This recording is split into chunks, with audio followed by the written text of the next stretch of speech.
Nouvelle Mercedes CLA, une voiture qui a commencé sa vie en électrique mais qui depuis peu est disponible en hybride simple. Mais ça vaut quoi une CLA hybride? Allez, bienvenue sur l'Automobile Magazine, on va détailler ça tout de suite.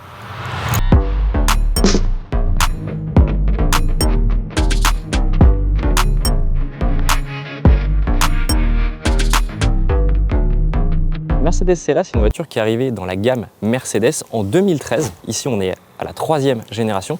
Et en fait, elle est arrivée à la base pour donner un petit frère au CLS. Vous savez, c'était la mode des grandes berlines coupées, des espèces de coupés 4 portes à l'époque. Et donc du coup, cette voiture a survécu alors que le CLS aujourd'hui n'est plus disponible dans la gamme Mercedes. Bon, globalement, au cours des 3 générations, évidemment, le style a évolué, mais on retrouve toujours la même silhouette, cette même impression de berline très fuyante. Mais on va dire que cette génération, c'est probablement sur l'avant qu'elle a le plus changé. Déjà par les signatures lumineuses, en forme d'étoile à 3 branches, logo Mercedes bien sûr. Et puis on a maintenant ce bandeau qui relie les 2 optiques. Alors même sur la version hybride, on l'a, ce bandeau. À la base, moi je pensais que c'était réservé à la version électrique. Il n'en est rien. Et en fait, la différence entre électrique et hybride, c'est surtout cette calandre. C'est que sur l'électrique, on a des étoiles qui sont rétroéclairées. Ici, sur l'hybride, c'est pas le cas. Alors, je sais pas combien il y en a, donc on va les compter. Alors, ça va prendre un petit peu de temps. 1, 2, 3, 4, 5, 6... 60, 1, 2, 3, 4, 5. 65 x 2, ça fait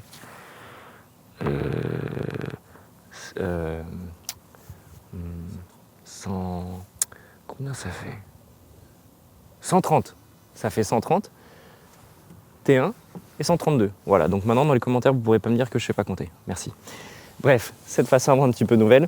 Ici, nous avons un pack AMG Line avec du coup un kit carrosserie un petit peu différent que sur les versions Progressive Line d'entrée de gamme. Personnellement, je ne suis pas hyper fan, vous me direz en commentaire ce que vous en pensez.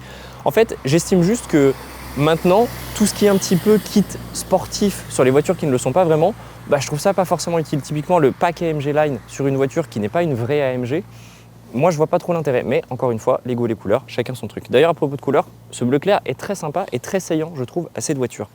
Quand on arrive au niveau des jantes, ici c'est du 19 pouces, alors c'est une monte optionnelle. À la base, sur le CLA, c'est du 17 pouces et sur la version AMG Line, c'est du 18 pouces. Quand on arrive sur le profil, je vous le disais, toujours très fuyant, qui n'a pas vraiment changé au fil des ans, poignée de porte affleurante, ça c'est toujours sympathique. La voiture mesure 4,73 m de long, 1,86 m de large, donc c'est pas une petite voiture, la CLA. C'est vraiment assez imposant. Et puis venez avec moi, quand on arrive un petit peu sur l'arrière, on retrouve toujours ce gimmick de style dans les optiques de l'étoile à 3 branches. Ça c'est vraiment quelque chose qu'on retrouve sur la plupart des modèles Mercedes maintenant. D'ailleurs si vous avez vu notre vidéo classe S, vous saurez que c'est aussi le cas sur la grande sœur, avec toujours un bandeau lumineux qui relie les deux optiques. Ça c'est vraiment quelque chose de très à la mode en ce moment, on le retrouve sur beaucoup de voitures. Et puis tant qu'on est là, passons au coffre, qui est une malle et pas un haillon. Alors ici, on a 405 litres annoncés par la marque. Nous, on l'a mesuré de notre côté avec nos protocoles un peu sévères et avec des valises rigides à 310 décimètres cubes, puisque nous, on estime que les chargements liquides, c'est pas vraiment représentatif de la réalité. C'est décent en termes de capacité. En revanche, ce qui n'est pas pratique du tout avec cette voiture, c'est que vous le voyez, l'ouverture, elle est globalement pas très haute. Et alors, charger et décharger des objets lourds, c'est pas facile. En fait, si jamais vous utilisez très souvent le coffre pour pas mal de chargements, la CLA existe également en shooting brake. Alors, on n'a pas encore pu l'essayer, mais la voiture a déjà été présentée. Et ce sera probablement beaucoup plus pratique parce qu'elle a un grand haillon.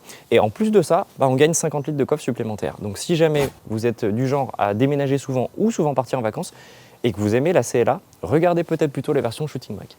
Bon allez, voilà pour le petit tour extérieur. Maintenant, on va passer dans l'habitacle et détailler ce qui s'y passe.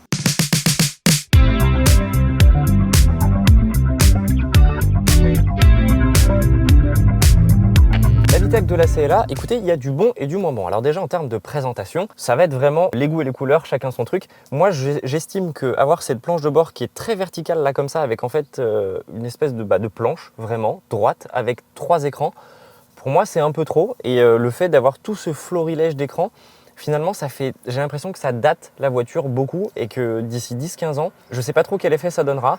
En rentrant pour la première fois dans cet habitacle, ça fait un petit peu effet waouh, mais honnêtement, je pense qu'on s'en lasse très vite. Et moi, je suis pas très fan. J'aime mieux les planches de bord qui sont un petit peu travaillées, un petit peu dessinées. Là, ça ressemble un petit peu pour moi à une solution de facilité. Après, dites-moi en commentaire si vous êtes d'accord ou pas. Encore une fois, c'est vraiment une question de goût, je pense, ici.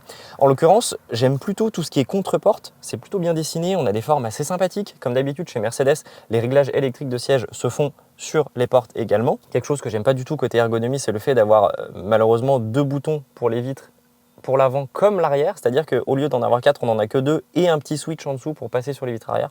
Je trouve pas ça génial. Mais en dehors de ça, écoutez, c'est plutôt bien fait. La microfibre qu'on retrouve ici et le simili-cuir, moi je trouve que c'est assez sympa et ça donne un effet un petit peu quali. Je préfère ça qu'un plastique dur. Mais après, bien sûr, encore une fois, les goûts et les couleurs. Hein. Par exemple, Pierre Lefebvre à l'Automobile Magazine, mon collègue, lui préfère ne pas avoir ce simili-cuir et avoir un autre matériau. Voilà, donc je vous conseille de rentrer dans la voiture et d'essayer. C'est vous qui aurez un avis définitif là-dessus. Pour le reste, sur l'ergonomie générale, j'aime bien voir que Mercedes ait remis des molettes pour le volume du système d'infodivertissement et pour la distance du régulateur de vitesse. Voilà, je ne trouvais plus le mot. Ça, c'est quand même toujours très pratique. Malheureusement, je note encore la présence de touches tactiles. Il y en a ici sur les branches du dessous du volant. Il y en a aussi en dessous des aérateurs ici. Bon, je ne trouve pas ça très pratique à utiliser. On ne sait jamais si on a vraiment cliqué sur la fonction ou non. Donc c'est pas génial. Au niveau des matériaux au global, si je vous le dis, moi j'aime bien tout ce qui est simili-cuir, microfibre, etc.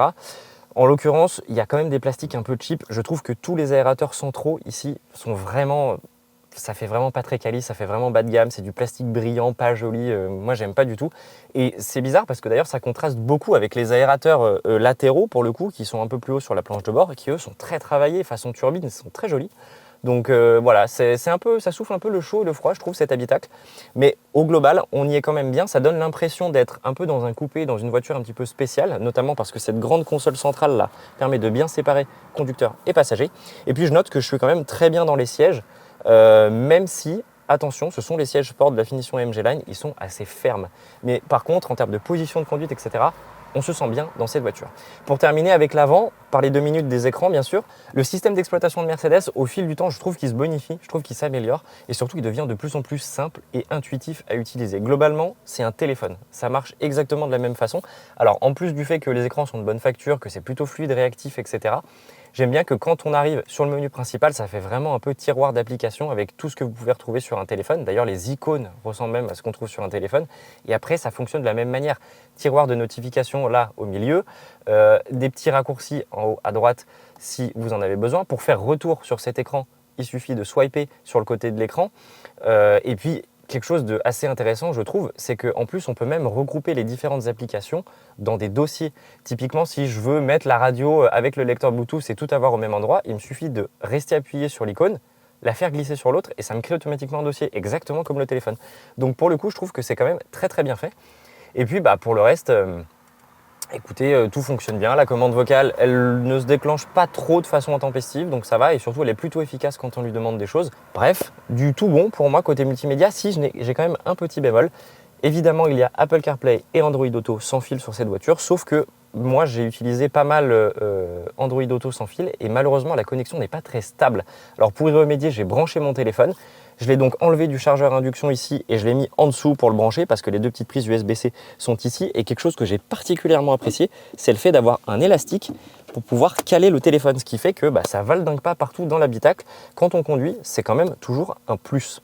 Allez, je pense que je vous ai tout dit aux places avant. Maintenant, on va parler un petit peu habitabilité. On va aller voir comment ça se passe à l'arrière. Bon, pour accéder à l'arrière, je vous laisse toute la séquence parce que forcément, la voiture étant assez basse, il faut quand même lever la jambe, se laisser tomber dedans et surtout faire attention à la tête, un peu comme dans une voiture sportive. Bon, pas très pratique d'accès cette Mercedes CLA. Par contre, une fois qu'on est installé, on n'y est pas trop mal. Alors d'emblée, ce que j'adore dans cette voiture, c'est l'énorme toit vitré parce que non seulement ça baigne l'habitacle de lumière et surtout ça permet de gagner quelques petits centimètres à la tête.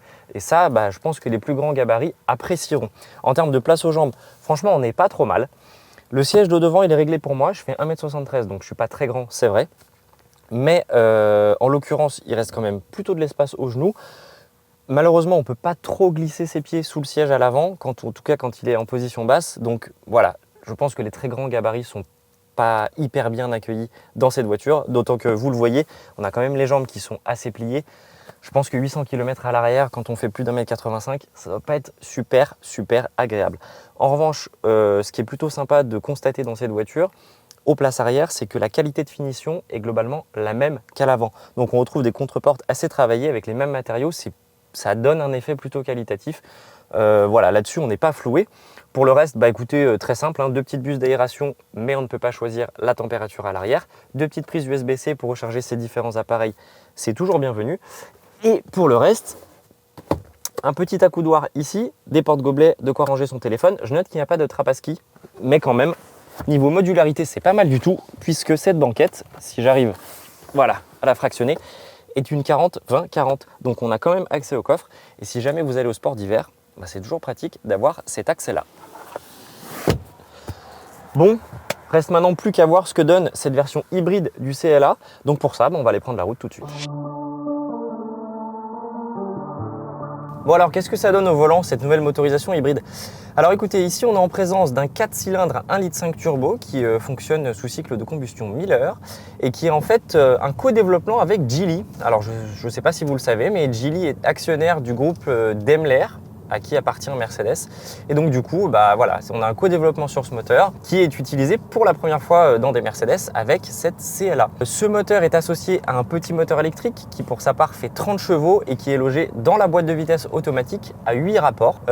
Au global, ce que je peux vous dire sur cette motorisation, c'est que on est un petit peu le cul entre deux chaises, si vous voulez. On est entre un micro-hybride 48 volts et entre un full hybride. On n'est pas tout à fait au niveau de ce que fait Toyota ou Renault, par exemple, où on peut rouler vraiment longtemps en tout électrique. Ici, on est plutôt sur une voiture qui peut faire quelques dizaines, voire quelques centaines de mètres en tout électrique. Si vous voulez, un peu comme les nouvelles Audi, par exemple, ou alors comme l'hybride de Stellantis. Mais voilà, c'est un petit peu un entre-deux. Et dans la Mercedes CLA, cette machinerie hybride, elle propose 3 niveaux de puissance. Soit on a le CLA 180 en entrée de gamme qui peut faire 156 chevaux cumulés, soit le CLA 200 dans lequel on est aujourd'hui qui fait 183 chevaux cumulés, et enfin tout en haut le CLA 220 qui pour sa part fait 210 chevaux cumulés. Voilà. Alors juste pour la petite histoire, à la base c'est toutes des tractions. Si vous voulez sur le CLA 200 ou 220, c'est possible d'avoir une transmission intégrale 4matic, 4 roues motrices. Ce qu'on n'a pas aujourd'hui, nous on a la version traction. Et franchement, cette CLA 200 dans laquelle je suis, qui est un peu le milieu de gamme, au final, moi je trouve que c'est peut-être la plus homogène parce qu'en termes de performance, c'est déjà largement suffisant. Dites-vous bien qu'on a mesuré cette voiture en reprise en 5 secondes 5 sur le 80-120, c'est très honorable, un petit peu plus de 8 secondes sur le 0 à 100 km/h, rien d'impressionnant, mais ma foi, ça suffit amplement pour cette auto. Et en termes de performance, ça le fait sans pour autant gréver la consommation. Et ça, c'est quand même plutôt appréciable. On a mesuré 6 litres 1 au 100 km de moyenne, donc franchement pas mal du tout pour 183 chevaux cumulés, je trouve, sachant que la voiture pèse 1669 kg d'après notre balance. Et on est même arrivé à descendre, on a même réussi à descendre jusqu'à 5 litres 7 de moyenne sur autoroute. Donc franchement, une motorisation qui au quotidien est assez économe et ça fait plaisir. Il y a pas mal de phases de roulage finalement où on est en roue libre ou alors voire en tout électrique. En fait, le petit moteur électrique, il permet de prolonger un petit peu les phases de roue libre pour grappiller encore quelques petits décilitres sur les consommations. Et au global, ça fonctionne. 6 litres 1 en moyenne, c'est quand même pas mal du tout. Malheureusement, cette motorisation, je regrette qu'elle soit un petit peu heurtée. En fait, là où par exemple l'hybridation similaire qui existe chez Audi est totalement transparente et franchement, des fois c'est un peu difficile de savoir si le moteur thermique tourne ou pas. Là, globalement, on le sait parce que sur toutes les phases d'embrayage, sur toutes les phases où on roulait en électrique et le thermique se met à se réveiller, on a des petits à-coups. On se rappelle qu'il y a quand même quelque chose qui se passe en termes mécaniques. Alors, c'est pas totalement envahissant, c'est pas au point que ce soit franchement frustrant à la conduite, mais c'est quand même perceptible. Voilà, sachez-le. Tant qu'on est au chapitre des choses qui me plaisent pas trop, le freinage, et là ça tombe bien, on arrive en ville, on va pouvoir tester ça. Il y a forcément, comme toute voiture électrifiée, un freinage régénératif. C'est-à-dire que quand j'enlève mon pied de la pédale d'accélérateur, il y a une partie de l'énergie qui est utilisée pour recharger un petit peu la batterie et donc la voiture ralentit. Le problème, c'est que ce freinage régénératif, en fait, il est corrélé au radar de distance. C'est-à-dire que la voiture, en fonction de s'il y a du trafic ou pas devant moi, elle décélère pas de la même manière. Et ce freinage régénératif, je ne peux pas le personnaliser. Je ne peux pas choisir d'avoir plus ou moins de force sur ce régénératif et je ne peux pas l'enlever si je ne le veux pas. Ce qui fait que quand on est dans une conduite, par exemple, avec des bouchons ou ce genre de choses, eh ben, c'est très désagréable parce qu'on ne sait jamais vraiment comment la voiture va ralentir. Donc ça heurte un petit peu la conduite. Je trouve que c'est dommage. Malgré tout, je suis obligé de relever que Mercedes n'a jamais été très bon sur toutes ses voitures électrifiées, même 100% électriques, pour avoir des freinages régénératifs qui étaient très doux. Malheureusement, c'est toujours pas le cas sur cet hybride-là.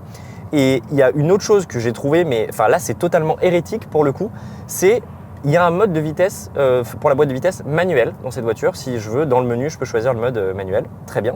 Sauf que vous le voyez, il n'y a pas de levier ici et j'ai pas de palette au volant. Donc comment on fait pour passer les rapports en manuel?